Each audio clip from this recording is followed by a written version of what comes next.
প্রতিদিন নতুন নতুন চুপচাপ ভালোবাসার গল্প পেতে আমাদের চ্যানেলটি সাবস্ক্রাইব করে বেল বাটনটি ক্লিক করুন। আমি তানভীর, সবেমাত্র অনার্স কমপ্লিট করে একটা ভালো জব করি। এর মধ্যে বাবা উঠে পড়ে লেগেছে আমাকে বিয়ে দেওয়ার জন্য। তাই প্রত্যেক সপ্তাহে মেয়েদের পরিবারের কাউকে না কাউকে আমাকে দেখতে যেতে হয়। বাট আমি মেয়ের কোনো না কোনো অজুহাত দেখিয়ে বলে দিতাম যে আমার মেয়ে পছন্দ হয়নি, আর আমার বাবা হতাশ মুখে তাদের ফিরিয়ে দেন। আজ আবার আমি সেজেগুজে পাত্রীপক্ষের সামনে বসে আছি। পাত্রী হচ্ছে একজন ডাক্তার, তাই এবার বিয়ে ভাঙাটা সহজ হবে বলে মনে হয় না। বাবা তো ভীষণ খুশি, পারলে এখনই আমাকে বিয়ের পিঁড়িতে বসিয়ে দিত। যাই হোক, পাত্রীর বাবা আমাকে বিভিন্নভাবে পর্যবেক্ষণ করছেন, যেন আমি কোনো কাচের তৈরি সুন্দর পুতুল। আমাকে নিয়ে গিয়ে ঘরের কোণে সাজিয়ে রাখবেন। মনে মনে অপেক্ষা করছি কখন আমাকে আর পাত্রীকে একা কথা বলার সুযোগ দেবে। আমার হবু শ্বশুরমশাই আমার মনের কথা হয়তো বুঝতে পারলেন, তাই আমাদের আলাদা কথা বলার জন্য পাঠানো হলো। আমি তাকে আমার রুমে নিয়ে এলাম। উনি তখন থেকে নিচের দিকে তাকিয়ে আছেন, আমিও অবশ্য নিচের দিকেই তাকিয়ে আছি, তাই এখন অবধি তার মুখখানা দেখতে পেলাম না। অবশেষে আমি যখন প্রথমে মুখ উঠিয়ে বলতে যাব যে আমি বিয়েতে রাজি না, তখনই তাকে দেখে থ হয়ে গেলাম। এটা মেয়ে নাকি রূপকথার রাজকুমারী? একটা মেয়ে এত সুন্দর হয় কি করে? আমি লজ্জা শরমের মাথা খেয়ে হা করে তার দিকে তাকিয়ে রইলাম, কিন্তু উনি আমার দিকে একবারও তাকায়নি। আমার ঘোর কাটলে আমি জিজ্ঞেস করলাম, আমাকে আপনার পছন্দ হয়েছে? উনি সংক্ষেপে বললেন, হ্যাঁ। আশ্চর্য, এই মেয়েটা একবারও আমার দিকে তাকালো না, আর বলছে কিনা পছন্দ হয়েছে। উনি কি লজ্জা পেয়ে তাকাচ্ছেন না, নাকি অন্য কিছু? ধুর চাই, এগুলো কি ভাবছি আমি? এমন রাজকুমারীর মতো কোণে পাবো ভাবতে অনেক আনন্দ লাগছে। ওনাকে নিয়ে ফিরে গেলাম। সবাইকে বললাম, আমাদের একে অপরকে পছন্দ হয়েছে। সবাই উচ্চস্বরে আলহামদুলিল্লাহ বলে উঠল, বাবাকে আর পাইকে। তখনই সবাইকে মিষ্টি খাইয়ে বিয়ে ঠিক করতে লেগে গেলেন। আমি লজ্জা পেয়ে ঘরের বাইরে চলে গেলাম, কিন্তু মেয়েটার কথা ভাবতেই অবাক লাগে। একবারও ও আমার দিকে তাকালো না। আমি কি দেখতে অতই খারাপ? আয়নার দিকে তাকিয়ে নিজেকে জিজ্ঞাসা করছি। না, কলেজ লাইফে অনেক মেয়ের ক্রাশ ছিলাম আমি, কাউকে গ্রহণ করিনি নিজের বউয়ের সাথে প্রেম করব বলে। তখনই আমার ছোট ভাই এসে বলল, ভাইয়া, সামনে শুক্রবারে তোর বিয়ে। আমি তো লজ্জায় বেহুশ হয়ে গেলাম। আমার বিয়ে হবে, একটা সাজানো সংসার হবে, ভাবতেই অবাক লাগছে। দেখতে দেখতে সেই দিন চলে এলো। আজ আমার বিয়ে। অনেক ঝামেলা শেষে বিয়েটা সম্পূর্ণ হলো। পাশে বসে থাকা আমার বউ একটু কথা বলছে না আমার সাথে, হয়তো কথা কম বলে। সেই যাই হোক, এবার থেকে ও আমার, শুধুই আমার মতো করে ভালোবাসবো ওকে। এখন একটা বিভিন্ন রকমের ফুলে সাজানো খাটে বসে আছে আমার বউ। এটাই আমার বাসর রাত। নিশ্চয়ই অনেকক্ষণ যাবৎ আমার জন্য অপেক্ষা করছিল আমার বউ। দরজাটা আস্তে করে খুলে যখন ভেতরে ঢুকলাম, ঠিক তখনই আমার বউ আমাকে সালাম করলো। আমি যখনই ওকে উঠিয়ে বুকে জড়িয়ে ধরতে চাইলাম, কিন্তু ও সেটা করলো না। আমি ওর এরকম ব্যবহারে হতবাক হয়ে যাই। আমি কিছু না ভেবে খাটে গিয়ে বসলাম। ও আমার থেকে কিছুটা দূরে সরে বসলো। দেখেন, আমি আপনাকে কিছু কথা বলতে চাই। আমার কথা মন দিয়ে শুনবেন। আমি একটা ছেলেকে খুব ভালোবাসি, আর সেও আমাকে খুব ভালোবাসে। কোনো একটা কারণে বাবা ওকে পছন্দ করেনি। উল্টা বাবা আমাকে বিয়ে দেওয়ার জন্য ছেলে দেখতে লাগলেন।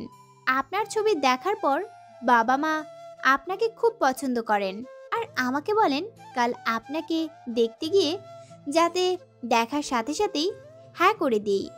আর যদি আমি সেটা না করি, তাহলে আমি আমার বাবার মরা মুখ দেখতে হবে।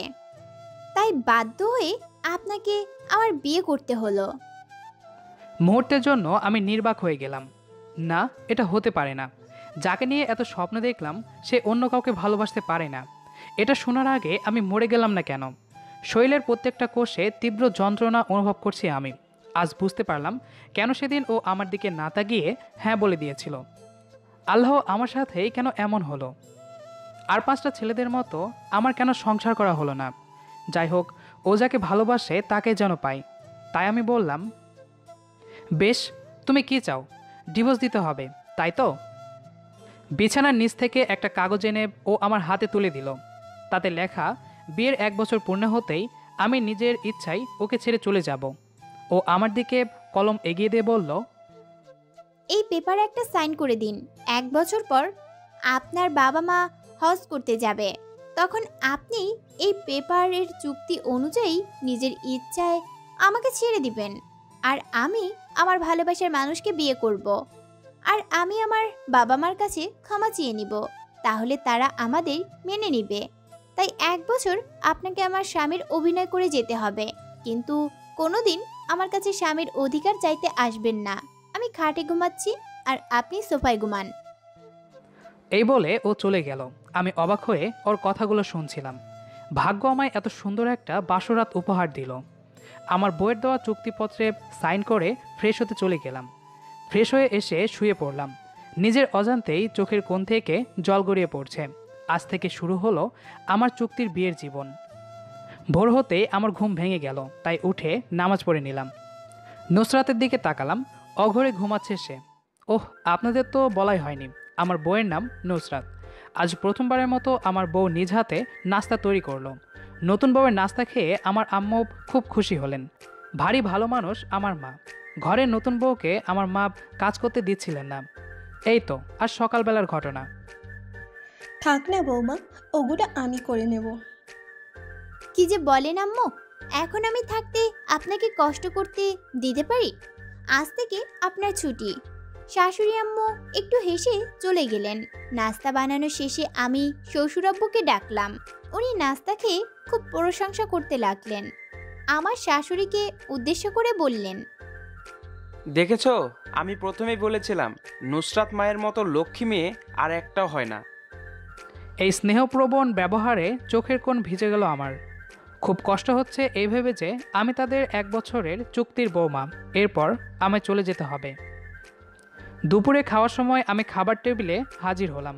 আম্মু আমাকে দেখে বলল, কি রে তানভীর, বৌমা কোথায়? তোমার বৌমা ঘরে শুয়ে ঘুমাচ্ছে। ওকে ডেকে নিয়ে আয় তো বাবা। আচ্ছা। তারপর আমি মায়ের কথা মতো আমার চুক্তির বউকে ডাকতে রুমে এলাম। এসে দেখি উনি এখনও গভীর ঘুমে তলিয়ে আছেন।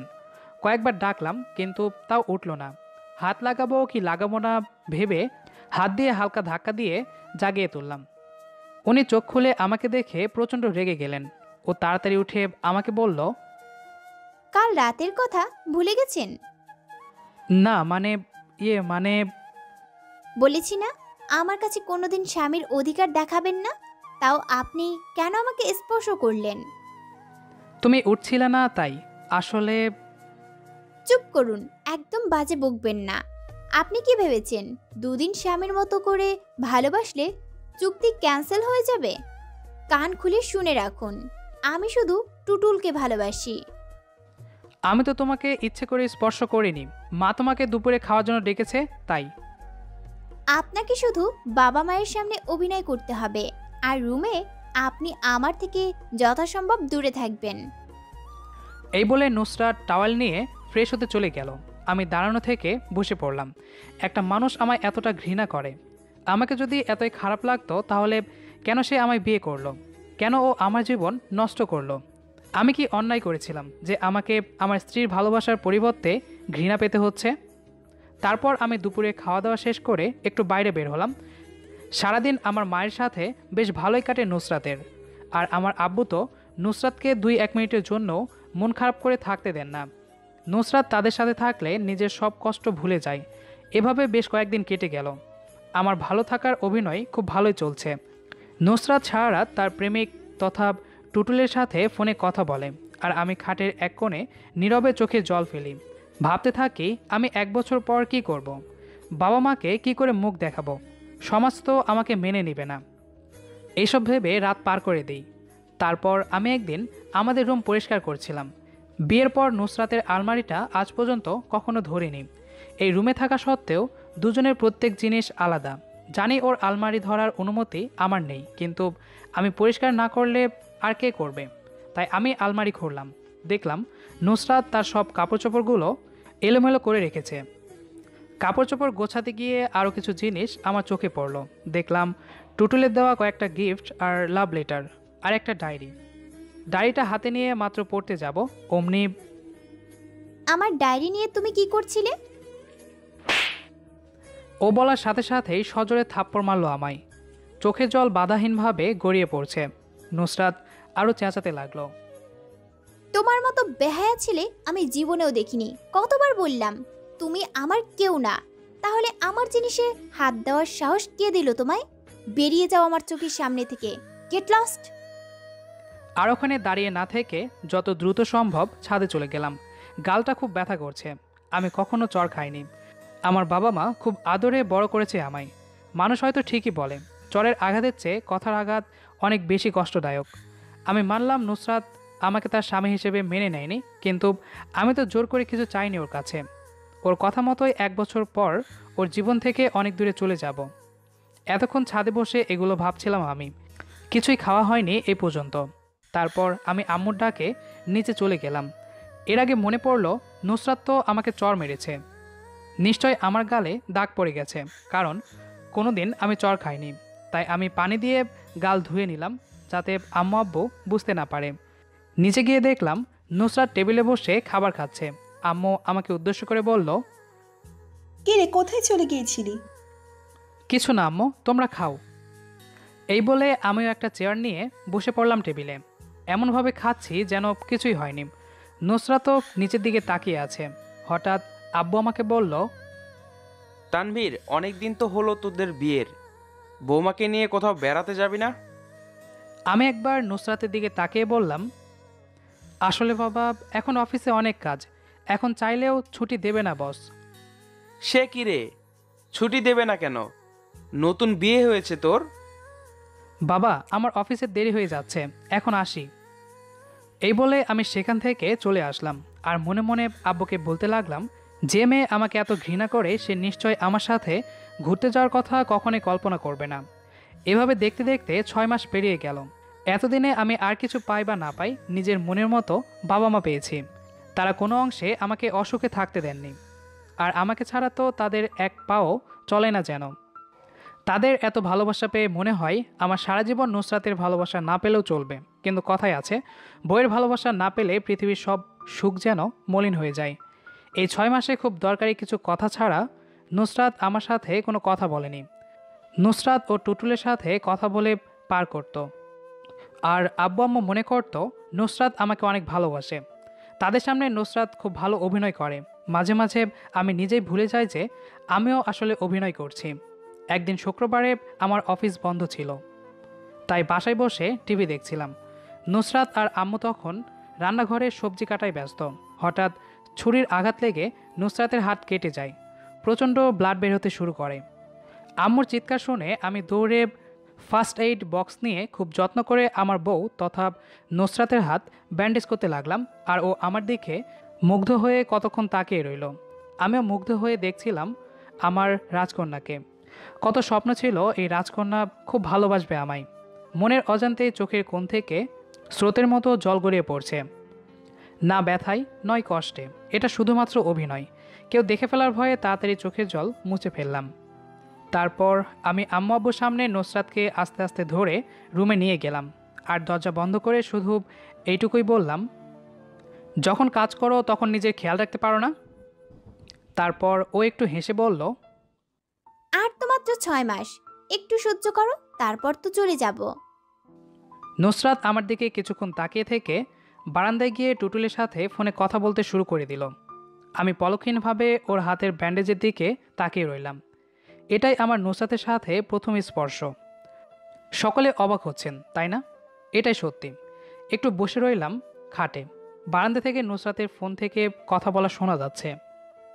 আরে বাবুটা, আর তো মাত্র 6 মাস, এরপর আপদ থেকে বিদায় দিয়ে দিব, আর তুমি আর আমি নতুন জীবন শুরু করব। সত্যিই তো বলেছে নুসরাত, আমি আপদ ছাড়া আর কি। একটু অপেক্ষা করো নুসরাত, 6 মাস পর এই আপদ তোমার জীবন থেকে অনেক দূরে চলে যাবে। তোমার আর টুটুলের সুখের মাঝে আর কোনো দিন বাধা হয়ে দাঁড়াবে না। মনে মনে কথাগুলো বলতে লাগলাম, কিন্তু কষ্ট হয় ওই দুটো মানুষের কথা ভেবে যারা নুসরাতকে নিজের মেয়ের মতো ভালোবাসে। আচ্ছা, আমি তার জীবন থেকে চলে যাওয়ার পর টুটুল কি ওকে ঠিকঠাকভাবে খেয়াল রাখবে তো? ওর চেহারার মতো ওর মনও সুন্দর হবে তো? নিশ্চয় সুন্দর হবে। না হলে নুসরাত কি ওকে এত ভালোবাসতো? সেদিন সোফায় টুটুলের একটা ছবি পেয়েছিলাম। ছেলেটা আসলে ভাগ্যবান না হলে এমন রাজকন্যার মতো মেয়ের ভালোবাসা পেত না সে। আর আমার মতো হতভাগা আর কেউ নেই যে কিনা 6 মাসে অবহেলা অপমান ছাড়া কিছুই পায়নি। বাকি 6 মাসও এভাবেই কাটিয়ে দেব। আজ আমার অফিসে খুব জরুরি একটা মিটিং আছে, তাই সকাল থেকে সব কাজ খুব তাড়াতাড়ি করছি। আমি রুমের বাইরে আড়াল থেকে দাঁড়িয়ে দেখছি আর ভাবছি, যতক্ষণ না নুসরাত আমাকে ডাকবে ততক্ষণ আমি রুমে প্রবেশ করব না। আর আজ অবধি সেই দিন আসেনি যে নুসরাত আমাকে অফিসে যাওয়ার আগে রুমে ডাকবে। হঠাৎ করে কেন জানি না ছোটবেলার কথা মনে পড়ে গেল। বাবাকে টাই পরিয়ে টাই বাঁধা শিখেছিলাম আর ভেবেছিলাম ভবিষ্যতে আমাকে প্রত্যেক দিন অফিসে যাওয়ার সময় নিজের বউ টাই বেঁধে দিবে। তখন আমার ক্ষুদ্র হৃদয়ে এই ভাবনাটা আসেনি যে আসলে এই স্বপ্ন শুধু স্বপ্ন হয়ে থেকে যাবে। তারপর আম্মু ডাক দেওয়াই আমার ভাবনায় ছেদ হলো। রান্নাঘরে গেলাম, তখন আম্মু আমার হাতে নাস্তার ট্রে ধরিয়ে দিয়ে বলল, তানভীর, নুসরাতকে নাস্তাটা একটু রুমে দিয়ে আয় তো বাবা। এই সময় রুমে যাওয়া ঠিক হবে কি না তা ভাবছিলাম। তারপর আম্মু আবার বলল, যাও বাবা, দেরি হয়ে যাবে তো, মেয়েটা এখনো না খেয়ে আছে। আমি জানি আমি এখন রুমে গেলে নুসরাত আমার ওপর ভীষণ রেগে যাবে। যা হওয়ার হবে আমি যাবই। রুমের দরজার সামনে গিয়ে নক করলাম। ভাগ্যে কি নির্মম পরিহাস, নিজের রুমে নিজেই নক করে ঢুকতে হয়। তারপর নুসরাত আমার দিকে কিছুক্ষণ বিরক্তিকর ভাব নিয়ে তাকিয়ে বলল, কি চাই? মা নাস্তা পাঠিয়েছে।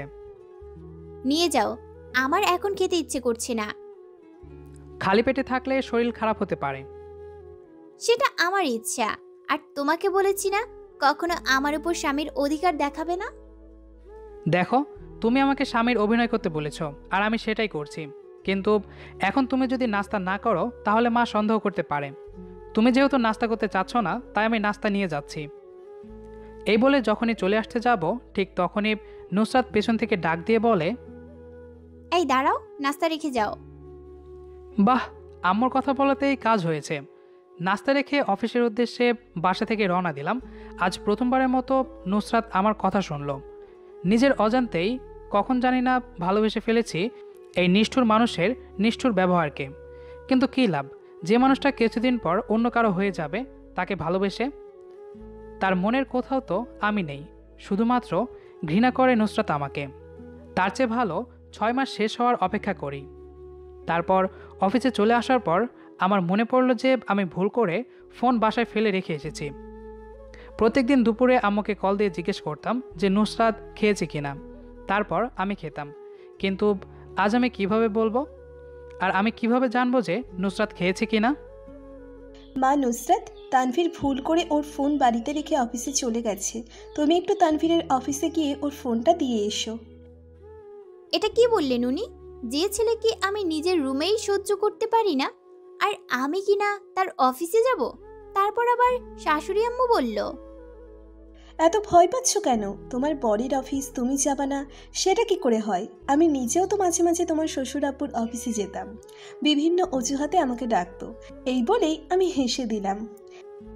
মামা, আমি অফিসে গেলে ভালো দেখায় না, আমি যাব না। আমি বলছি তো কিচ্ছু হবে না, তুমি যাও এখন।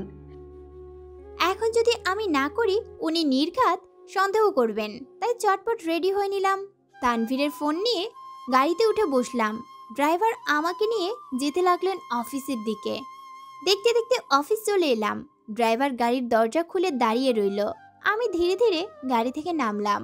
ড্রাইভারকে বললাম আমি না আসা পর্যন্ত অপেক্ষা করতে। অফিসে ঢোকার পর রিসেপশনে গিয়ে বললাম আমি মিস্টার তানভীর চৌধুরীর সাথে দেখা করতে চাই। রিসেপশনের মেয়েটি জিজ্ঞেস করল, ম্যাম, আপনি ওনার কি হন? কাইন্ডলি একটু বলবেন। কি বলবো আমি? নিজেকে কিভাবে তানভীরের স্ত্রী পরিচয় দিব? আমি তো তানভীরের চুক্তির বউ। রিসেপশনের মেয়েটির কথায় ঘোর কাটল আমার। কি হলো ম্যাম? জি, আমি ওনার স্ত্রী। Just 1 minute ma'am. উনি কাকে যেন কল করে ডাকলেন। একটা পিয়ন এসে আমাকে তানভীরের ক্যাবিনে নিয়ে গেল। ক্যাবিনে ঢুকতেই তানভীর পিয়নকে যেতে বলল। তারপর আমি ঠাস করে দরজা বন্ধ করে দিলাম। তারপর আমি বলতে শুরু করলাম, কি চাই তোমার? আমাকে কি শান্তিমতো বাঁচতে দেবে না? আসলে চুপ, একদম চুপ। তোমার মতো ছেলেদের আমার ভালো করেই চেনা আছে। সকালে তোমার কথা মতো নাস্তা করেছি বলে চোখে সর্ষে ফুল দেখেছো, তাই না? দেখো, তুমি কিন্তু ভুল করছো। কি দেখবো কি? আমি তোমার চালাকি বুঝি না ভেবেছো? ইচ্ছে করে বাসায় ফোন ফেলে রেখে আমাকে অফিসে আনার ধান্দা কতবার বলেছি তোমায়? আমার সামনে স্বামী সাজার কোনো দরকার নেই। আমি তোমাকে শুধু ঘৃণা করি। শুনতে পাচ্ছ না তুমি? শুধু ঘৃণা। I just hate you. এই বলে নুসরাত চলে গেল। অফিসের সব স্টাফের সামনে নুসরাত এইভাবে আমায় অপমান করতে পারলো? কি অন্যায় করেছিলাম আমি আল্লাহ? কোন পাপে শাস্তি দিচ্ছ আমায়? নিজের মনে মনে কথাগুলো ভাবতে লাগলাম। আরেক মুহূর্ত সেখানে দাঁড়িয়ে না থেকে অফিস থেকে বাইরে চলে আসলাম। অনেক কষ্টে কান্না চেপে রাখলাম ড্রাইভারের সামনে। বাসায় এসে কারোর সাথে কথা না বলে রুমে ঢুকে দরজা বন্ধ করে দিলাম। বাথরুমে শাওয়ার ছেড়ে দিয়ে চিৎকার দিয়ে কাঁদতে লাগলাম। এখন আমার কান্না কেউ শুনতে পাচ্ছে না, কেউ না। অনেকক্ষণ ভেজার পর বের হয়ে আসলাম। তারপর আম্মুর কাছে গেলাম। উনি রান্না করছিলেন। আমি গিয়ে আম্মুকে জড়িয়ে ধরলাম। উনি বললেন, কি হয়েছে তানভীর? নুসরাত কিছু বলেছে? না মানে আজ তোমার কথা খুব মনে পড়ছে। পাগল ছেলের কথা শোনো। আমি কি চিরদিনের মতো চলে যাচ্ছি নাকি? না মা, আসলে তা নয়। আসলে অনেকদিন পর তোমাকে সময় দিতে পারি না তো, তাই বললাম। পাগল ছেলে একটা। এ কি তানভীর, তোর গায়ে তো অনেক জ্বর। হঠাৎ আমার মাথাটা ঝিমঝিম করে উঠল। এরপর আর কিছু মনে নেই। জ্ঞান ফেরার পর দেখি আমি আমার রুমের বিছানায় শুয়ে আছি, আর পাশে আমার আম্মু কেঁদে কেঁদে আমার মাথায় জলপট্টি দিচ্ছেন। আর ওনার পাশে বসে থাকা ডাক্তারের সাথে আমার আব্বু কথা বলছেন। আমার তানভীর ভালো হয়ে যাবে তো ডাক্তার? ওনাকে জ্বর কমার ইঞ্জেকশন দিয়ে দিছি, আর কিছু ওষুধ দিয়েছি, এগুলো খেলে জ্বর কমে যাবে। জি ধন্যবাদ, চলুন আপনাকে এগিয়ে দেই। ওনারা বেরিয়ে গেল। আম্মু বলল, তানভীর, নুসরাত অনেকক্ষণ আগে বাইরে গেছে। আমি অবশ্য ওকে ফোন দিয়েছিলাম, কিন্তু ওর ফোন সুইচ অফ দেখাচ্ছে। আর রাত তো কম হলো না, এখনও ফিরছে না। আমার খুব চিন্তা হচ্ছে। আমি মাকে জিজ্ঞেস করলাম, কয়টা বাজে এখন? রাত 11টা। আমার চিন্তা শুরু হলো। নুসরাত তো এত দেরি করে না কখনো। আজকে আমার ওপর রেগে আছে বলে বাসায় আসছে না। ঠিক তখনই কলিং বেল বেজে উঠল। নুসরাত এসে গেছে। আম্মু ওকে জিজ্ঞেস করতে লাগলেন যে ও এতক্ষণ কোথায় ছিল। আমি শুয়ে শুয়ে ভাবছি, আর তো মাত্র কয়েকটা মাস বাকি। এরপর তো নুসরাত সবাইকে ছেড়ে অনেক দূরে চলে যাবে। জানি না কি আছে আমার ভাগ্যে। আজ আমাদের বিয়ের 8 মাস পূর্ণ হলো। তার মানে আর মাত্র 4 মাস পর চুক্তি শেষ হয়ে যাবে। কথাগুলো মনে মনে ভাবছিলাম আর আমার অফিসের শার্ট আয়রন করছিলাম। ঠিক তখনই আমার ফোনটা বেজে উঠল। স্ক্রিনে তাকিয়ে দেখি রনির নাম। রনি আমার কলেজ লাইফের ফ্রেন্ড। শুধু ফ্রেন্ড বললে ভুল হবে, আমার একমাত্র বেস্ট ফ্রেন্ড। কেউ কাউকে ছাড়া কিছুই বুঝতাম না। 2 মাস হলো ওর বিয়ে হয়েছে, অবশ্য লাভ ম্যারেজ। ধ্যাত, পুরনো কথা ভাবতে গিয়ে ফোনটাই রিসিভ করা হলো না। তারপর আমি রনিকে ব্যাক করলাম। হ্যালো। কিরে, বউকে পেয়ে আমাদের ফুলে গেলি নাকি? কি যে বলিস, তো কেমন আছিস? এই তো ভালোই। শক্তি আমাকে খারাপ থাকতে দেবে বল? তোর কি খবর? নুসরাত তোকে নিশ্চয়ই অনেক ভালোবাসি। কি বলবো বুঝতে পারছি না। কিরে, চুপ করে আছিস কেন? Any problem? আরে ছাড় না, কিছু না। নুসরাত আমাকে অনেক ভালোবাসে, তুই কল্পনাও করতে পারবি না। ভালো তো বাসতেই হবে। তুই তো তোর সব ভালোবাসা তোর ফিউচার বউয়ের জন্য জমিয়ে রেখেছিলি। কলেজ লাইফে এত প্রপোজ পেয়ে তোর একটাই কথা ছিল যে তোর সব ভালোবাসা শুধু তোর বউয়ের জন্য, তাই না রে? তো তোরা কোথাও বেড়াতে যাচ্ছিস না? ও শিট, ভুলেই গেছি তোকে বলতে। আমি আর সুপ্তে একটা সুন্দর জায়গায় বেড়াতে যাচ্ছি, আর আমরা চাই তুই আর নুসরাত আমাদের সাথে জয়েন কর। ও বলার সাথে সাথেই আমি নির্বাক হয়ে গেলাম। যার সাথে 8 মাসে শপিং পর্যন্ত যাওয়ার সৌভাগ্য হয়নি, আর সে কিনা আমাকে নিয়ে ঘুরতে যাবে, এটা তো কল্পনার বাইরে। আসলে আমার অফিসে অনেক কাজ রে। এবার তোরা ঘুরে আয়, আমরা পরের বাড়ি যাব। দেখ, আমি তোর কোনো কথা শুনবো না, তোকে আমাদের সাথে যেতেই হবে। প্লিজ দোস্ত, একটু বোঝার চেষ্টা কর। ঠিক আছে, তোরা না গেলে আমরাও যাবো না। এত কষ্ট করে প্ল্যানিং করলাম, আর তুই কিনা বলছিস যাবি না। দেখ, পাগলামি করবি না, পরিস্থিতি বুঝতে হবে তোকে। এটা তুই বলছিস যে তানভীর কলেজ লাইফে এত চঞ্চল ছিল, সে কিনা এখন সাংসারিক হয়ে গেছে, এত চেঞ্জ। আচ্ছা রনি, আমি তোর সাথে পরে কথা বলবো, আমার অফিসের সময় হয়ে গেছে। ওকে রাখছি, ভালো থাকিস। বাই, নিজের খেয়াল রাখবি। ঠিক তখনই নুসরাত চলে এলো। এতক্ষণ ধরে ফোনে কার সাথে কথা বলছিলে শুনি? না, আসলে আমার এক বন্ধুর সাথে কথা বলছিলাম। ও বুঝেছি, আমি যেহেতু টুটুলকে ভালোবাসি তাই তুমিও তোমার লাইন সেটিং করে ফেলেছো। দেখো, তুমি কিন্তু আমাকে ভুল বুঝছো। ভুল তো এতদিন আমি বুঝতাম যে তুমি একটা ভদ্র পরিবারের ছেলে, এখন তো দেখছি নিজের বউ থাকতে অন্য কারোর সাথে অবৈধ প্রেম করছো। প্লিজ চুপ করো। কি চুপ করবো আমি? আর তো মাত্র 4 মাস, এরপর তুমি যার সাথে খুশি পীড়িত করো। এই বলে নুসরাত দ্রুত গতিতে রুম থেকে বেরিয়ে গেল। মেয়েটা আমাকে এত অপমান করে কি পাই? চুক্তি হলেও আমি তো ওর স্বামী। আমাকে ভালোবাসতে না পারলেও অন্তত ঘৃণা না করুক। আকাশের দিকে তাকিয়ে ভাবছি, জীবনটা কেন এরকম হলো। আমার সবচেয়ে বড় কষ্ট এটা নয় যে আমার বউ আমাকে ভালোবাসে না, বা আমার সামনে অন্য একটা ছেলের সাথে রাতের পর রাত কথা বলে কাটাই। কষ্ট তো এটাই, সকলের সামনে আমার সব কষ্ট লুকিয়ে সুখে থাকার অভিনয় করতে হয়। আর সবাই আমার এই অভিনয়কে বাস্তব ভাবে যে আসলে আমি সুখে আছি। মাঝে মাঝে ইচ্ছা করে চিৎকার করে সবাইকে বলে দিই আমি সুখে নাই, খুব কষ্টে আছি আমি। খুব ইচ্ছা করে মায়ের কোলে মাথায় রেখে নিজের সব কষ্টের কথা বলে ফেলি, কিন্তু পারি না আমি কাউকে কিছুই বলতে। চোখে জল মুছে আম্মুর কাছে গেলাম। মায়ের কাছে গেলে আমি আমার সব কষ্ট ভুলে যাই। গিয়ে দেখলাম উনি খুব খুশি কারণ জানতে চাইলে উনি বললেন পাশের বাসার ভাবির নাকি এক ফুটফুটে ছেলে হয়েছে। তারপর মা আমাকে ও নুসরাতকে সাথে নিয়ে বেবিটাকে দেখতে গেলেন। খুব কিউট বাবুটা ঘিরে আজ তাদের বাসায় আনন্দের বন্যা বয়ে যাচ্ছে। সত্যি এই নিষ্পাপ শিশুরাই পারে সবাইকে নিমিষেই আনন্দ দিতে। তারপর আমি আম্মুর অনুরোধে বাবুটা কোলে নিলাম।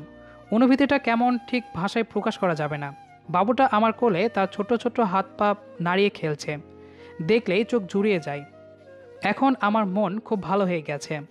বাসায় ফেরার পর মা নুসরাতের হাত ধরে বলল, মামুনি, তোমার কাছে একটা জিনিস চাই, দেবে?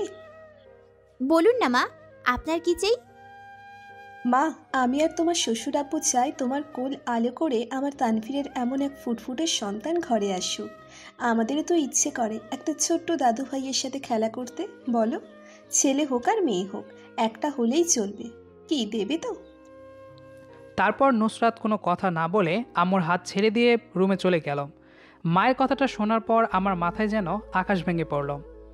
এই আমি কি শুনছি? নুসরাত যে কোনোদিন তাদের এই আশা পূরণ করতে পারবে না, কোনো দিনও না। কারণ ডিভোর্স পেপারে চুক্তি অনুযায়ী আর মাত্র 4 মাস পর নুসরাত এই বাড়ি ছেড়ে চলে যাবে। খুব কান্না পাচ্ছে আমার এই ভেবে যে নুসরাত চলে যাওয়ার পর আমি বাবা মাকে কি জবাব দিব। বারবার মনে পড়ছে বাবুটা আমার কোলে খেলছিল, আমারও তো এমন একটা আদরের সন্তান হতে পারত। কিন্তু না, আমি তো কোনোদিন বাবা হওয়ার সুখ পাবো না, কারণ আর মাত্র 4 মাস পর নুসরাত অন্য কারো হয়ে যাবে। এই ভেবে আমার অনেক খারাপ লাগছে। তাহলে আমি কেন এসব ভাবছি? না তানভীর, তুই নুসরাতের চুক্তির বউ, আর চুক্তির জামাইদের এসব ভাবতে নেই। আর এটাই তোর নিয়তি, তোকে শক্ত হতে হবে। নুসরাতের সুখের দিকে তাকিয়ে তোকে তোর নিয়তিকে মেনে নিতে হবে। মনে মনে কথাগুলো ভাবতে লাগলাম। হ্যাঁ, আমাকে পারতেই হবে। নুসরাত আমাকে ভালোবাসে না, তাতে কি? আমি তোকে ভালোবাসি, আর ওর সুখ যদি আমাকে ছেড়ে চলে যাওয়ার মধ্যে থাকে তবে আমি তাই করব। আর মাত্র 4 মাস আমাকে এভাবে অভিনয় চালিয়ে যেতে হবে। আর বাবা মা হজে চলে গেলেই আমি ওকে ওর কাঙ্ক্ষিত জায়গায় পৌঁছে দিয়ে আসব। এরপর আমার নুসরাত টুটুলকে নিয়ে সুখে থাকবে, আর ততদিন আমি আমার বাবা মাকে কোনো মতে ম্যানেজ করে নেব। তারপর রাতে নুসরাত খাবার খেয়ে শুয়ে পড়ল। আমিও আমার অফিসের কাজ শেষ করে রুমে চলে আসলাম। ঠিক তখনই যা দেখলাম, আমি সাথে সাথেই ভয় পেয়ে গেলাম। দেখলাম নুসরাত আমার ফোনে কার সাথে যেন কথা বলছে। আমি এগিয়ে আসতে ফোনটা আমাকে দিয়ে হাসি মুখে বলল, নাও কথা বলো। চেয়ে দেখি রনির নাম্বার। চমকে উঠলাম। রনি আবার উল্টাপাল্টা কিছু বলল না তো নুসরাতকে? ভয়ে ভয়ে ফোনটা কানে দিলাম। হ্যালো। নুসরাতের সাথে কথা বললাম রে, ও আমাদের সাথে ঘুরতে যেতে চায়। প্লিজ তুই না করিস না। কথাটা শোনার পর নিজের কানকে বিশ্বাস করতে পারছি না। আমি অবাক দৃষ্টিতে নুসরাতের দিকে চেয়ে দেখলাম ও মুচকি হাসছে। আচ্ছা ঠিক আছে। আর শোন, কাল আমি আর তুই শপিং করব, রেডি থাকবি। এই বলে ফোন কেটে দিল রনি। তারপর আমি নুসরাতের কাছে গেলাম। এইসবের মানে কি? তুমি ওর কাছে মিথ্যা বললে কেন? আমি তো মিথ্যা বলিনি। মানে? মানে তো খুব সোজা। তুমি আমার জন্য 8 মাস ধরে অভিনয় করে অনেক উপকার করেছো, বিনিময়ে আমারও কিছু করা উচিত, তাই না? এমনিও আমি ফ্রিতে কাউকে দিয়ে কাজ করাই না। দেখো নুসরাত, এটা কিন্তু বাড়াবাড়ি হচ্ছে।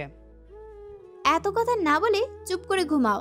আর ওই ড্রয়ারে 10,000 টাকা আছে, কাল শপিং করতে লাগবে। দেখো, আমি এতদিন যা করেছি সেগুলো মন থেকে করেছি। আর বিশ্বাস করো, ওগুলো অভিনয় ছিল না। পেছনে ফিরে দেখি নুসরাত ঘুমিয়ে পড়েছে। তার মানে আমার কোনো কথাই শুনেনি সে। আমিও ঘুমিয়ে পড়লাম। সকালে উঠে রনির সাথে শপিং মলে গেলাম। রনির নিজের জন্য আর আমার জন্য ম্যাচিং করে টি শার্ট কিনলো। ওর এই অভ্যাসটা এখনও যায়নি। কলেজ লাইফেও সব কিছু ম্যাচ করে কিনতাম আমরা। যাই হোক, আমি আম্মু আর আব্বুর জন্যও জামা কিনলাম। রনি ওর স্ত্রীর জন্য একটা শাড়ি কিনেছে। আমাকে বলল, কি রে, তুই নুসরাতের জন্য কিছু নিবি না? রনির সামনে ইচ্ছা না থাকা সত্ত্বেও নুসরাতের জন্য নীল রঙের একটা শাড়ি কিনলাম। আমি জানি নুসরাত মরে গেলেও এটা পরবে না। শপিং শেষে বাসায় ফিরলাম। মহামায়ার উদ্দেশ্যে যাত্রা করব। আম্মু আব্বুকে ওদের জন্য আনা গিফট দিতেই বলল, পাগল ছেলে একটা, ঘুরতে তুই যাচ্ছিস, আমরা নই। তারপর আব্বু বলল, দেখতে হবে না ছেলেটা কার। এই কথা বলতেই সবাই হেসে দিল। আমি রুমে এসে নুসরাতের জন্য কেনা শাড়িটা আলমারিতে রেখে দিলাম। আমি জানি এটার স্থান এই আলমারি ছাড়া আর কোথাও হবে না। অবশেষে 2 দিন পর আজ আমরা মহামায়া যাব ট্রেনে করে। আমি যে টি শার্টটা রনির সাথে ম্যাচ করে কিনেছিলাম সেটা পরলাম। আর নুসরাত আমাকে অবাক করে দিয়ে আমার আনা শাড়িটা পরল। আমি হাঁ করে তাকিয়ে আছি বলে নুসরাত আমার কাছে এসে বলল, আমি এই শাড়িটা না পরলে তোমার ফ্রেন্ড সন্দেহ করত।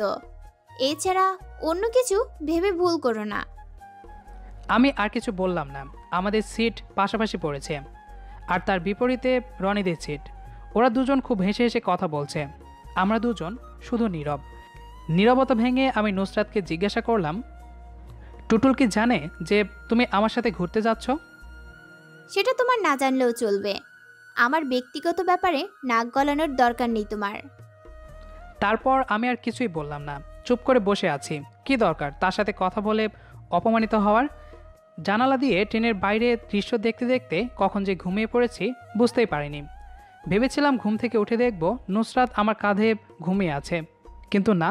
প্রত্যেকবারের মতো এবারও আমার কল্পনা শুধু কল্পনায় থেকে গেল। আমি জানালার পাশেই হেলান দিয়ে ঘুমিয়েছিলাম। উঠে দেখলাম নুসরাত এখনও ঘুমিয়ে আছে।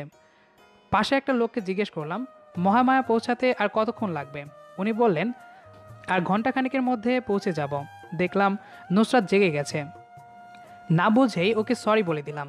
ভাবলাম আমি হয়তো কথা বলাই ওর ঘুম নষ্ট হয়েছে। নুসরাত আমার দিকে তাকিয়েও কিছু বলল না। তারপর ফোন নিয়ে নুসরাত সিট থেকে উঠে গেল। হয়তো টুটুলের সাথে কথা বলতে গেছে। ঠিক 1 ঘন্টা পর আমরা মহামায়া স্টেশনে চলে এলাম। আমার কাছে সব কিছু স্বপ্নের মতো মনে হচ্ছে। এখনও বিশ্বাস হচ্ছে না নুসরাত সত্যি আমাকে নিয়ে ঘুরতে এসেছে। আমরা সবাই ট্রেন থেকে নেমে পাশের একটা রেস্টুরেন্টে ব্রেকফাস্ট করে নিলাম। রেস্টুরেন্ট থেকে বের হয়ে রনিকে বললাম, সত্যি জায়গাটা খুব সুন্দর রে। এইটুকু দেখেই অবাক হচ্ছিস? এখন তো অনেক কিছু দেখার বাকি আছে। তা তো বটেই। এই বলে একটু হেসে দিলাম আমি। লাস্ট কবে হেসেছিলাম মনে পড়ছে না। যে আমি কিনা কলেজ লাইফে সারাদিন হাসতাম আর অন্যদের হাসিয়ে মাতিয়ে রাখতাম, আর সেই আমি এখন হাসতে ভুলে গেছি। এখন অবাক লাগে নিজের প্রতি। কি রে, কি ভাবছিস? না কিছু না, চল। একটা হোটেল বুক করলাম আমরা। 2টা রুম নিলাম। আজ দুপুরে খেয়ে ঘুরতে বের হব। ফ্রেশ হয়ে রুমে চলে এলাম। নুসরাত মনে হয় এত জার্নি করে খুব টায়ার্ড, তাই রুমে এসেই ঘুমিয়ে পড়লাম। আমি ফ্রেশ হতে চলে গেলাম। এখানে ঢাকার তুলনায় শীত একটু বেশি, তবে প্রকৃতিটা অসম্ভব সুন্দর। ব্যাগ থেকে জামা কাপড় বের করার সময় দেখলাম নুসরাতের সেই ডায়েরিটা, যেটা ধরার কারণে আমাকে ও থাপ্পড় পর্যন্ত মেরেছিল। ও এটা এখানে কেন এনেছে? ডায়েরি লিখতে তো তেমন একটা দেখি না। সে যাই হোক, ওর জিনিসে হাত দেওয়ার অধিকার আমার নেই, তাই ডায়েরিটা আগের জায়গায় রেখে দিলাম। দুপুর হলে নুসরাত ঘুম থেকে উঠে ফ্রেশ হয়ে নিল। আমি অপেক্ষা করছিলাম নুসরাত রুম থেকে বের হওয়ার পর আমি বের হব। নুসরাত যাওয়ার সময় বলল, কি হলো? কার জন্য অপেক্ষা করছো? না মানে তুমি যাওয়ার পর আমি যাব। কেন? আমার সাথে গেলে কি তোমার প্রেস্টিজ চলে যাবে নাকি? ধুর, তা কেন হবে? তুমি নিজেই তো তোমার থেকে আমাকে দূরে থাকতে বলেছ, তাহলে আমরা একসাথে কিভাবে যেতে পারি? সেটা বাসার জন্য, আর এটা হোটেল। এখানে সবাই জানে আমরা হাজবেন্ড ওয়াইফ। একসাথে না গেলে উল্টা ঝামেলায় পড়বো। এখন চলো। মেয়েটা আসলে আজব, কখন কি বলে নিজেও জানে না। শত হোক আমার বউ, ওর কথা তো শুনতেই হবে। তাই কথা না বাড়িয়ে ওর সাথে নিচে গেলাম। দেখলাম রনিরা টেবিলে বসে আছে। আমরা যেতেই রনি বলে উঠল, এখন আসার সময় হলো তোর? সেই কখন থেকে অপেক্ষা করছি তোদের জন্য। আসলে নুসরাত ঘুমাচ্ছিল তাই। ও, আমি ঘুমাচ্ছিলাম, আর তুমি যে রেডি হতে এত সময় লাগালে সেটা বলবে না? এবার নিজেরা টকশো শুরু করেছিস? চুপ করে খেতে বস, আমাদের এখন বের হতে হবে। সবাই একসাথে লাঞ্চ করে নিলাম। এরপর আমরা বের হলাম প্রকৃতির সৌন্দর্য উপভোগ করতে। অনেক জায়গায় ঘুরলাম আমরা। আর নুসরাতের অভিনয় দেখে তো মুগ্ধ হয়ে যাচ্ছে আমি। রনিদের সামনে খুব কেয়ার করতে লাগলো সে। পাহাড়ের ডালি দিয়ে হাঁটছি, তখনই তুমি সাবধানে হাঁটতে পারো না? এক্ষুনি তো পড়ে যেতে। আমি মনে মনে বললাম, পড়ে গেলে তো তোমার উপকার হতো, আপদটা নিজ থেকেই বিদায় হয়ে যেত। তবুও আমি ওর কাছে খুবই কৃতজ্ঞ। কখনো ভাবতেই পারিনি নুসরাত আমাকে এমন সুন্দর এক মুহূর্ত উপহার দিবে। আমি আর রনি অনেকগুলো সেলফি নিলাম। ওদের সামনে অভিনয় করতে নুসরাতও আমার সাথে সেলফি নিল। অবশেষে সন্ধ্যায় হোটেলে ফিরে এলাম। আজকের দিনটার কথা সত্যি কোনোদিন ভুলতে পারবো না আমি। আজ অনেক দিন পর মন খুলে হাসলাম, অনেক মজা করলাম। ভাবলাম নুসরাতকে একটা ধন্যবাদ দেওয়া দরকার। ও আমাকে না নিয়ে আসলে তো কখনো এমন একটা সুযোগ পেতাম না। রুমে আসার পর নুসরাতকে ডাক দিলাম, এই যে শুনছেন? কি? ধন্যবাদ। কিসের জন্য? আমাকে এখানে নিয়ে আসার জন্য।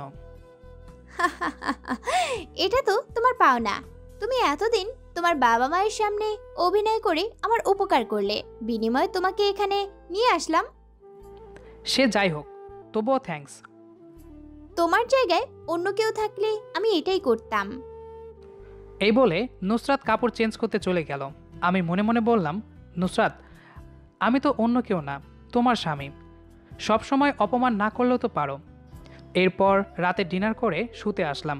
তখনই নুসরাত বলল, এখানে তো সোফা নেই, তাই আমাকেও বেডে থাকতে হবে। আমি কিছু বললাম না।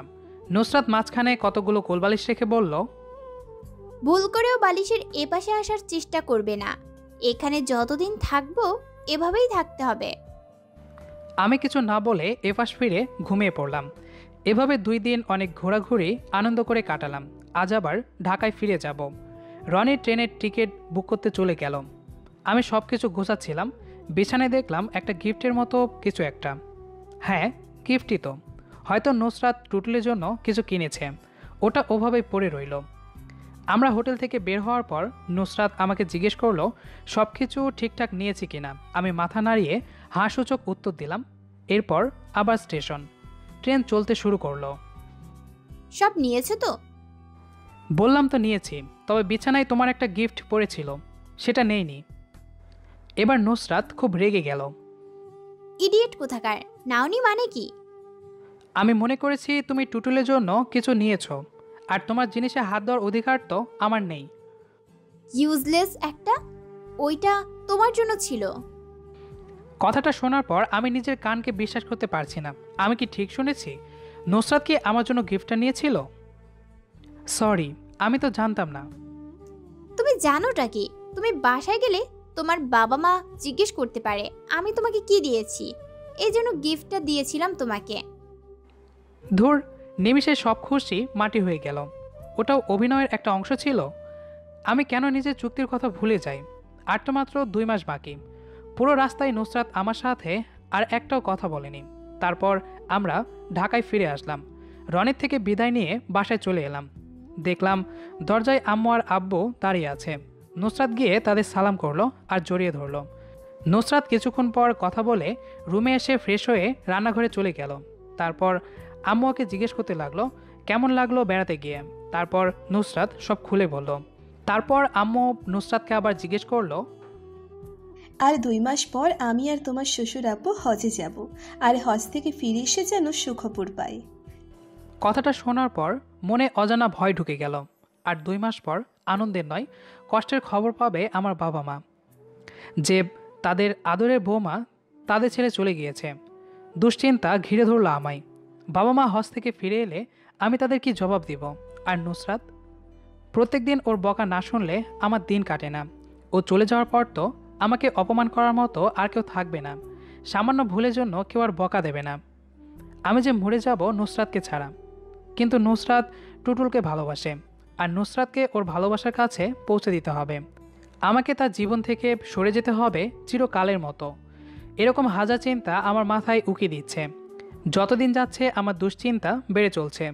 অনেক সময় আম্মুর কাছে গিয়ে কান্না শুরু করি। উনি আমার মাথায় হাত বুলিয়ে বলে, পাগল ছেলে, এমনভাবে কাঁদছে যেন আমরা চিরকালের মতো চলে যাচ্ছি। তখন আমার আরও বেশি কান্না পাই। আফসোস, আমি যদি আম্মুকে বলতে পারতাম যে এটাই সত্যি, আর কোনোদিন দেখা হবে না তাদের বৌমার সাথে। আমি আর কিছুই ভাবতে পারছি না। এর চেয়ে ভালো যদি কেউ আমাকে বলতো আমি আর বেশি দিন বাঁচব না, তাহলে হয়তো এতটা কষ্ট হতো না। কিন্তু আমাকে তো বেঁচে থাকতে হবে, নিজের জন্য না হোক আমার বাবা মার জন্য। তবুও নুসরাতের সুখের জন্য আমি সব পারবো, সব। দিন যতই যাচ্ছে ততই মনে হচ্ছে কেউ যেন একটু একটু করে আমার প্রাণ বের করে নিচ্ছে। আর মাত্র 1 সপ্তাহ বাকি, এরপর সব শেষ হয়ে যাবে। এই 1 সপ্তাহের মধ্যে আমাকে কিছু একটা করতেই হবে। আমি আমার বাবা মাকে কখনোই কষ্ট দিতে পারবো না। তাই আমি ঠিক করেছি নুসরাত চলে যাওয়ার পর আমি বাবা মার সুখের জন্য আরেকটা বিয়ে করব। পরে বাবা মা হজ করে ফিরে এলে কিছু একটা বলে ম্যানেজ করব। এরপর নুসরাতের পরিবর্তে অন্য কেউ আসবে এই পরিবারের বউ হয়ে এবং আমার স্ত্রী হয়ে, আর আমার সন্তানের মা হওয়ার সৌভাগ্য পাবে। বিধাতার কাছে প্রশ্ন, সবাই বলে উনি যা করেন ভালোর জন্যই করেন।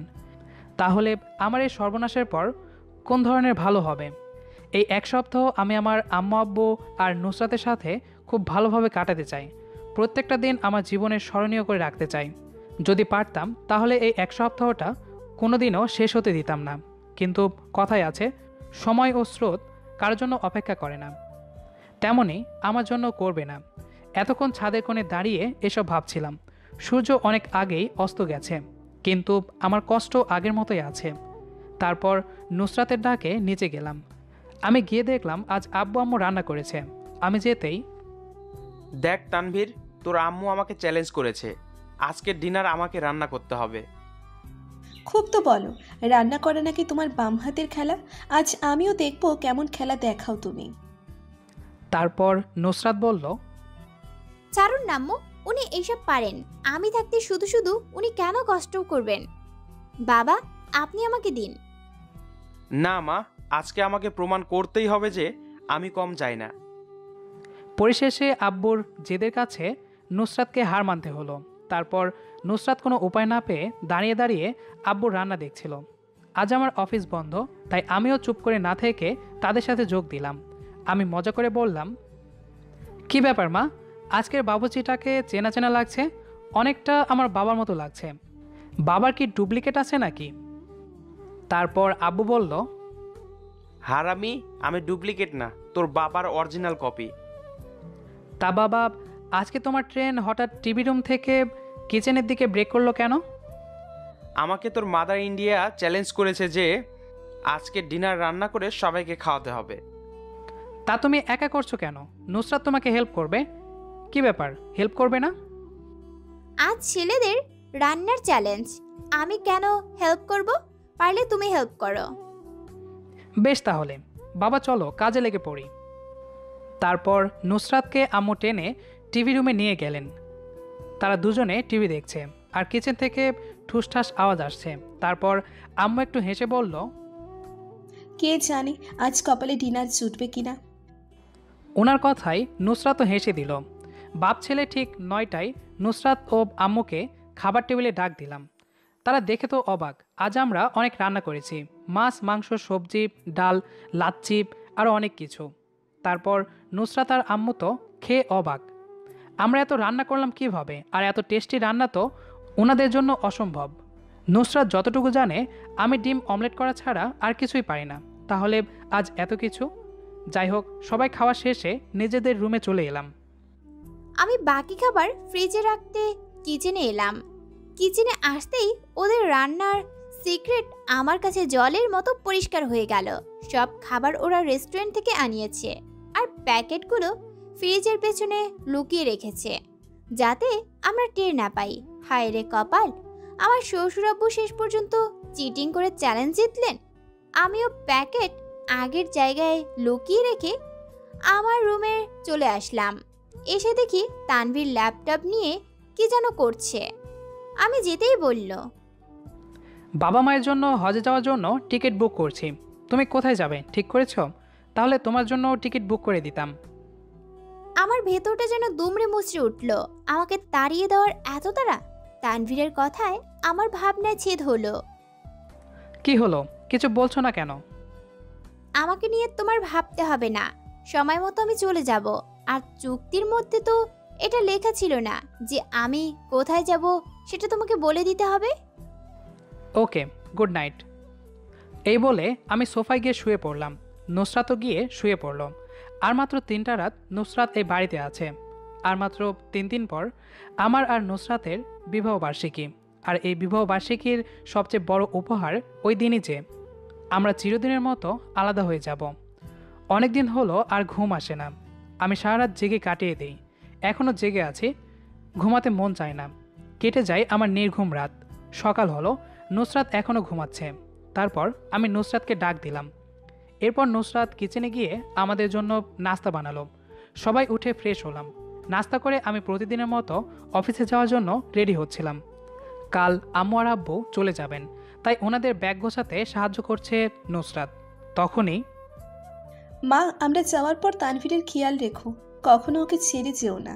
তুমি ওর জীবন সাথী, সারা জীবন ওর পাশে থাকবে, কথা দাও আমায়। আমি আর কান্না ধরে রাখতে পারলাম না, কেঁদেই যাচ্ছি। বুঝতে পারছি না ওনাকে কি জবাব দেব। উনি আমার কান্না দেখে অবাক হচ্ছেন। তারপর আমাকে জিজ্ঞেস করলেন, কি হয়েছে মা? কোনো সমস্যা হলে আমাকে বলো। আমি কি কাজটা ঠিক করছি? শেষ মুহূর্তে আমি তানভীরের ভালোবাসাকে হারাতে দিতে পারি না। আমাকে শক্ত হতে হবে। না মা, আপনাদের ছাড়া থাকতে খুব কষ্ট হবে, তাই নিজেদের খেয়াল রাখবেন আপনারা। তা তো রাখবই। আমাদের তো বেঁচে থাকতেই হবে। তোর কোলে তানভীরের সন্তান দেখা ছাড়া আমরা কোথাও যাব না। আমরা এসে যেন সুসংবাদটা পাই। আমি কিছু না বলে রুমে চলে এলাম। ওনারা আমার উপর এত দায়িত্ব দিয়ে যাচ্ছেন, আর আমি কিনা একটাও পূরণ করতে পারবো না। আরেকটি নির্ঘুম রাত শেষে সকাল হলো। বাবা মা রেডি হয়ে বের হচ্ছেন। তানভীর তাদের এয়ারপোর্ট অবধি এগিয়ে দিতে গেল। ওনারা শেষবারের মতো আমাকে জড়িয়ে ধরল। মন ভরে তাদের দেখে নিচ্ছি। হৃদয় ছিন্ন বিচ্ছিন্ন হয়ে যাচ্ছে। আজ সব হারিয়ে যাবে আমার কাছ থেকে। আমি আর সেখানে দাঁড়িয়ে থাকতে পারলাম না। রুমে এসে দরজা বন্ধ করে দিলাম। তানভীর ওনাদের নিয়ে চলে গেল। আমার কাল চলে যাওয়ার কথা, কিন্তু না, আমি তানভীরকে ছাড়া আর এক মুহূর্ত থাকতে পারছি না। এতদিনে আমি তানভীরকে ভালোবেসে ফেলেছি। যে শ্বশুর শাশুড়ি আমাকে নিজের মেয়ের মতো দেখে এসেছে, আর আমি কি না তাদের সঙ্গে বেইমানি করব? না, তা হয় না। কিছুক্ষণ পর আমি কোনো একটা প্রয়োজনে বাসার বাইরে বের হলাম। বের হতেই দেখলাম টুটুল একটা মেয়ের হাত ধরে পার্কে বসে খুব হাসি ঠাট্টা এবং কথা বলছে। এটা দেখার পর আমার অনেক খারাপ লাগে। মনের অজান্তেই চোখ থেকে কয়েক ফোঁটা পানি গড়িয়ে পড়লো আমার। যাকে এতদিন বিশ্বাস করলাম, ভালোবাসলাম, আর সে কিনা আজ আমার বিশ্বাস নিয়ে খেলা করেছে। আমার অনেক কান্না করতে ইচ্ছে করলো। আর এতদিন ধরে আমি তানভীরকে কতই না কষ্ট দিয়েছি, অবহেলা করেছি। আমি তানভীরের কাছে ক্ষমা চেয়ে নেব। কিছুক্ষণ পর তানভীর এয়ারপোর্ট থেকে বাসায় চলে এলো। আমি সাথে সাথে তানভীরের পা ধরে বলতে শুরু করলাম, প্লিজ তুমি আমাকে ক্ষমা করে দাও। আমি না বুঝে এরকম ভুল করে ফেলেছি। এতদিনে আমি তোমার ভালোবাসা বুঝতে পারিনি। প্লিজ আমায় মাফ করে দাও। এই তুমি কি করছো? আমার পা ছাড়ো। আগে বলো তুমি আমাকে মাফ করে দিয়েছো। আচ্ছা আচ্ছা ঠিক আছে, আমি তোমাকে ক্ষমা করে দিয়েছি, এইবার তো পা ছাড়ো। এই কথা বলতেই নুসরাত আমাকে জড়িয়ে ধরে কান্না করতে লাগলো। বেশ কিছুদিন যাওয়ার পর আমাদের একটা কিউট বাবু হয়েছে। এতে আমার বাবা মা অনেক খুশি হয়েছে। আনন্দের বন্যা বয়ে গেল তাদের মাঝে। এটা দেখে আমি খুশিতে কান্না করে দিলাম। সকলে আমাদের জন্য দোয়া করবেন। গল্পটি আপনাদের কাছে কেমন লেগেছে সেটি অবশ্যই কমেন্ট করে জানাবেন। দেখা হচ্ছে আবার নতুন কোনো গল্প নিয়ে। সে পর্যন্ত আমাদের সাথেই থাকুন। ধন্যবাদ সবাইকে।